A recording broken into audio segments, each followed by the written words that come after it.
वैष्णवांविषयी साधकाच्या अंतकरणात प्रेम असावं. तुकोबारायांच्या अंतकरणात होतं ना हो. एक जण म्हटलं का हो तुकाराम महाराज सारखं वैष्णव वैष्णव हरिभक्त म्हणतात, किती प्रेम आहे तुमचं त्यांच्यावर. तुकोबारायांनी सांगितलं साखर कळती का. एक जण मला लई साखर आहे हो, जेवणाच्या अगोदर आहे, नंतर इन्सुलिन घ्यावं लागतंय आम्हाला. गुळवेल घ्यात जा, ऍडव्हान्स सांगतोय. विठाल विठाल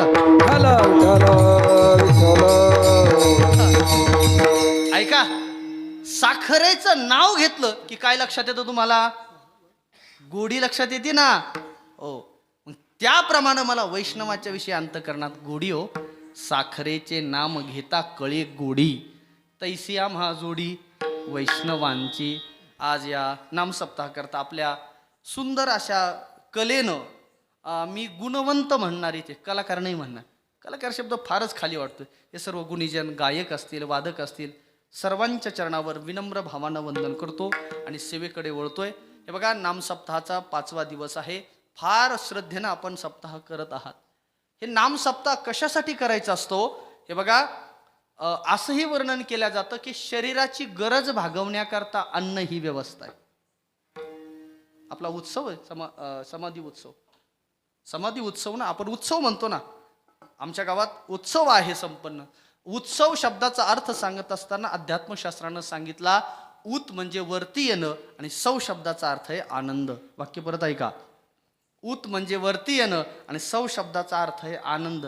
पुरुषांना नाही कळणार, लोक म्हणतील महाराज त्या पर्लिंगच्या वरून गेलंय. सोपं करून सांगा ना, डॉलरचा रुपया करतो, काळजी नका करू. विठाल विठाल ऐका, माता माऊल्यांना किचन मधलं उदाहरण सांगतो. ज्ञानोबारायांनी सांगितलं. ज्ञानोबाराय सांगतात, एक माऊली आहे, त्या माऊलीनं पातीलं घेतलं, बघून चालन ना, घेतलं, त्याच्यामध्ये दूध टाकलं. पुण्यातली असेल तर दूध घातलं म्हणतं, टाकलं घातलं आणि तिनं ते ठेवलं. आता कशावर ठेवायचं, गॅस परवडल का, 200 कमी केले ते प्रधानमंत्रीने म्हणून म्हटलं. अलीकडच्या काळात असेल तर गॅसवर ठेवलं, जुन्या काळात असेल तर चुलीवर ठेवलंय. दूध टाकलंय आणि चुलीवर ठेवलंय. ऐका बरं का, मला उत्सव शब्दाचा अर्थ सांगायचा. आणि ती माता माऊली त्या किचनमधून स्वयंपाकगृहातून हॉलमध्ये आली किंवा हॉलमध्ये, आणि TV लावलेला होता आणि आवडीची सिरियल लागलेली होती. आवडीची सिरियल, अगदी अध्यात्मातले जडजड शब्द सांगू का तुम्हाला, तल्लीन झाली, तद्रूप झाली, एकमय झाली. आवडीची मालिका असल्यावर काय होते तर. आता या पातेल्याला अग्नी लागल्यामुळं आतलं दूध काय झालं हो, बोला ना. पुरुषांना कसं काय कळलं, त्याला शब्द आहे हो. दूध काय झालं आपण काय म्हणतो, उतू गेलं. ज्ञानोबारांनी कुठं पाहिलंय हो, माझे ज्ञानोबाराय सांगतात, आतलं दूध काय झालं, वरती गेलं. मृदंग महर्षी पांडुरंग महाराज वैद्य आमचे गुरुजी बाबा आम्हाला नेहमी सांगायचे, पोरांनो प्रॅक्टिस करा बरं का, प्रॅक्टिस करा, असं पखवाजाची रियाज करा. ते म्हणायचे आडातच नाही तर, अरे कपातच नाही तर बशीत येणार कुठून, नाही का. मला हे प्रश्न विचारायचे आहे तुम्हाला, दूध आहे म्हणून वरती गेलं की नाही म्हणून, बोला बरं. आहे म्हणून गेलं ना, नसतं तर काय प्रश्नच नव्हता. तसं जीवाचं स्वरूप सांगत असताना ज्ञानोबाराय सांगतात ना, तरी उतुनी जाय स्वभावे, स्वभावे ते दूध काय झालं, वरती गेलं. जीवाचं स्वरूप सांगत असताना अध्यात्मशास्त्र दरडावून सांगतंय, बाबा जीव जीव नाही तो शिव आहे. जीव शिव दोन्ही हरे रूप तरंगा, जीव शिव दोन्ही हरे रूप तरंगा, हरे रूप तरंग, हरे रूप तरंग, जीव शिव दोन्ही हरे रूप तरंग, जीव शिव दोन्ही हरे रूप तरंग, जीव शिव दोन्ही हरे रूप तरंग, दोन्ही हरे रूप तरंग, जीव शिव दोन्ही हरे रूप तरंग, जीव शिव दोन्ही हरे रूप तरंग, सिंधू ते अभंग नेने हारी, सिंधू ते अभंग नेने हारी, हरि मुख गाता हर पले चेता, हरि मुख गाता हर पले चेता, सिंधू तो नेने हारी, सिंधू तो अभंग नेने हारी, हरि मुख गाता हर पले चेता, हर पले चेता, हरि मुख गाता हर पले चेता, हर पले चिंता, हर पले चिंता. महाराज म्हणतात जीव जीव नाही तो शिव आहे. जीव ब्रह्मैव ना पराहा, नाही का? हे बघा, जीवाचं स्वरूप जर आनंद हे जर स्वरूप असेल ना, सच्चित आणि आयुष्याच्या साधने सचितानंद. ऐका बरं का, जागे राहून ऐका. आनंद हेच जर जीवाचं स्वरूप असेल ना मायबापांनो, त्या आनंदाचा भोग ज्या ज्या काळाला घडतो त्या त्या काळाला उत्सव म्हणा. विठ्ठल विठ्ठल. आम्हाला इथे आनंदच मिळतो. आम्ही वाट पाहत असतो कधी आमचा फिरता सप्ताह असतो नारळी, कधी आमचा हा उत्सव असतो. इथे आनंद मिळतो. मोबाईल वापरता ना तुम्ही, महाराज जात त्यांनी तर येडं केलंय ना लोकांमध्ये. मी प्रामाणिकता सांगतो. हा, समजा मला, मी लौकिकातलं सांगतो. तुमचा मोबाईल जर समजा त्याला 23 तास त्या मोबाईलनी सुव्यवस्थित सेवा द्यावी असं वाटत असेल तर 1 तास त्या मोबाईलला काय करावं लागतं बाळा? त्याला काय वेगळं डिक्शनरी उघडायचं कार्यक्रम, चार्जिंग करावी लागते ना. कळतंय ना सगळ्यांना. आता मोबाईलचं कापूस वेचणाऱ्या बायाकडे पण राहिलं, अँड्रॉइड लायला लागलेत. जिओची कृपा. कळत नाही हो कसं व्यसन लागतं माणसाला. मी काय फार जुना आहे, मी याच वर्तमान काळातला आहे, पण एखाद्या गोष्टीचं व्यसन लागलं ना ते सुटणं फार कठीण आहे हो. अवघड आहे, अवघड. एका मुलाला मी सहज प्रश्न केला. एका मुलगा असा तो बसला होता उदास होऊन. म्हटलं बाळा झालंय काय, दुखतंय का? तर म्हणे नाही म्हणे महाराज. घरचे काही बोललेत का? ते म्हणे तसंही काही नाही. मग एटीकेटीला काही विषय राहिलेत का मागं? पिओले म्हणे. मग एवढा का तू अपसेट आहे? तो म्हणे महाराज नेट पॅक संपलाय. विठाल विठाल विठाल.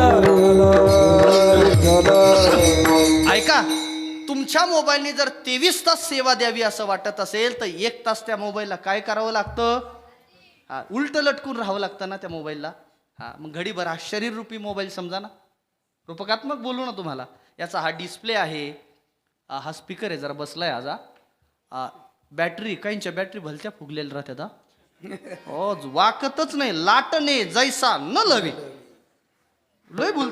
काहींचे कनेक्टर खराब आहे, सगळं कशाला PM करायला लावतात. विठाल विठाल. ऐका ऐका, हे बघा, शरीररूपी मोबाईल जर चार्जिंग करायचे असेल तर मला सांगायला आनंद वाटतो, नाम सप्ताहाचा 8 दिवस हा चार्जिंग पॉइंट आहे. घ्या करून. विठाल विठाल. असो, हा भक्ती उत्सव संपन्न होतोय. माझं लांबतच चाललंय. ज्ञानोबाराय बोलतात ना, माऊली बोलतात की मी फार बोललो. हे बोलल्यावर असं बोलतात आणि बोलता बोलता ज्ञानोबाराय म्हणतात मी फार बोललोय. हे सांगण्याकरता सुद्धा ज्ञानोबाराय फार बोलले. 13व्या अध्यायामध्ये ज्ञानोबाराय सांगतात की म्हणाल हिरवे चारे गुरु विसरे मागील मोहरू का वारे लग धावेरू. ज्ञानोबाराय सांगतात जसं हिरवं गवत दिसलं की गाय तिकडे भांबावते ना, तसं एखादा वक्ता बोलत गेला की एखाद्या विषयाच्या पलीकडेच जात असतो. मला त्याचं भान आहे. मी तुकोबारायांचं वचन आपल्यासमोर घेतलं आणि त्या वचनाला मला ज्ञान द्यायचं आहे. आदरणीय श्रद्धेय वैकुंठवासी जगन्नाथ महाराज पवार विद्यावाचस्पती अण्णा म्हणायचे, काही महाराज मंडळी अभंग घेतात, काही अभंग सोडतात. आणि ते पॉज घ्यायचे. ते म्हणायचे काही अभंग घेतात आणि अभंग सोडतात. कळतंय ना? विठाल विठाल. हे बघा, भक्ती उत्सव संपन्न होतं, इथलं काही वायाला जात नाही. मी तुमचा कशाला वेळ घेऊ. तुकोबाराय आमचे सांगतात बाबा हो, इथलं काही वायाला जात नाही आणि संसारातलं काहीच बरोबर येत नाही. नवजे वाया काही. काय म्हटले महाराज, आम्ही कीर्तन ऐकतो ते काही पदरात पडेल का आमच्या? तुकोबाराय सांगतात नवजे वाया काही ऐकता हरी कथा आपण करता वाया न वजे. एक म्हणलं महाराज आमचा रोजचा नियम आहे, गावातल्या सगळ्या मंदिराचं दर्शन करतो, गडावर पहिलं दर्शनाला जातो. मग काही पदरात पडेल का?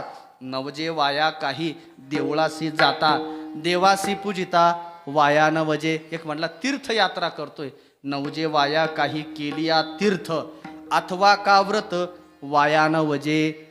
तुका म्हणे भाव असता नसता सायास करिता वाया न वजे. हे बघा, परमार्थाच्या प्रांतामध्ये या मंडपातलं काहीच वायाला जात नाही आणि संसारातलं कधीच पुरत नाही. हो सांगा ना, तुमचाच अनुभव आहे ना? काय पुरतंय का? रात्रीचे दिवस करतोय आपण त्या संसारासाठी आणि जीवनात एकच ध्येय आहे, आपलं जीवन निश्चिंत व्हावं. आपल्या अभंगात निश्चिंत शब्द आहे ना. प्रत्येक जीवाला असं वाटतं की माझं जीवन निश्चिंत असावं वाटतं. वर्ग 3 करूया आपण. जीवाला वाटतं आपलं जीवन निश्चिंत असावं, पण निश्चिंत नाही. निश्चिंतता म्हणजे निर्गत चिंता इति निश्चिंतता. ज्याच्या जीवनातली चिंता पळाली त्याला निश्चिंत जीवन म्हणायचं. हे बघा, सामान्य जीवाला भुक्तीची चिंता, नाम खाण्याची चिंता, साधकाला मुक्तीची चिंता आणि भगवत भक्त कशाचीच चिंता नाही. विठ्ठल विठ्ठल वर्ग पहिला सामान्य तुम्ही माझी आम सगळे हो, आपल्याला रात्रंदिवस चिंता आहे. आता उद्या तर सण आहे महाराज, दिवाळी आहे नाही का. आजच काही मावश्या म्हणते नाही नाही बाबांनी लवकर कीर्तन सोडलं पाहिजे, मला पहाट लवकर उठायचं, लगेच उडदाची डाळ टाकायची. बरोबर ना मावश्या हो? नाही ना? कोणती पूर्णाला म्हणजे चिंता आहे की नाही तुम्हाला? प्रत्येकाला चिंता आहे, खाण्याची चिंता. फक्त एवढंच तुकोबाराय सांगतात, ज्या पोटाची चिंता करतात ना त्याची व्याप्ती सांगतो तुला. विती एवढे पोट, त्याचा केवढा बोभाट. महाराज काहीला कितकी चिंता असती, फार खाण्याची चिंता असते हो. नित्य उठवणी खावयाची चिंता रात्रंदिवस. विनोदानं म्हणत असतो, काहींचं खाणं जे शिपीचं उकरणं सारखंच असतं. हो हो, म्हणजे फार मोकळ्या मानाने असले तिथं तर नाही बसला ना माप कोणाला. विठाला विठाला चिंता शब्द बोलूया एकदा. अगोदर चिंता करून ज्ञानोबराय सांगतात. चला ज्ञानोबरायला काय म्हणायचं ते अभिप्रेत हो. मला काय वाटतं हे महत्वच नाहीये, याला किंमतच नाहीये. ज्ञानोबराय सांगतात काही लोक इतकी चिंता करतात, किती करतात. 16व्या अध्यायामध्ये माऊली बोलतात, चिंताम परमेयांच प्रलयांतामुपाश्रितः कामोपभोग परमा एतावदती निश्चितः. ज्ञानोबरायांच्या ओव्या पहा. ज्ञानोबराय त्या चिंतेची व्याप्ती स्वरूप सांगतात. माझे ज्ञानोबराय बोलतात, चिंता किती आहे. जे पाताळाहुनी निम्न, जेचे उंचे साने गगन, जे पाहता त्रिभुवन अनुही नाही. ऐका किती चिंता करतात लोक. झालेत ना इलेक्शन अगोदर, आता मागच्या आठवड्यात लोक येडे झाले होते. कोण येतंय कोण येतंय, जे यायचं ते येईन. तू गप ना, तू कशाला चिंता करतोय बाबा. जे पाताळाहुनी निम्न, पाताळा ही पेक्षा खोल चिंता करतात, ती चिंता. जेचे उंचे साने गगन, अहो गगन सुद्धा ज्या चिंतेसमोर खुज वाटावं. जे पाहता त्रिभुवन अनुही नाही. ऐका, तीनही भुवन ज्या चिंतेसमोर अनुसारखे वाटावं. लोक म्हणले महाराज हे लय जड जड चाललंय हो. माऊली सोपं उदाहरण सांगतात ना. ज्ञानोबरांनी पुढची उभी सांगितली. ऐका, माऊली म्हणतात चिंता काय असते सांगतो एकदा. भजन करा ना. विठ्ठल विठ्ठल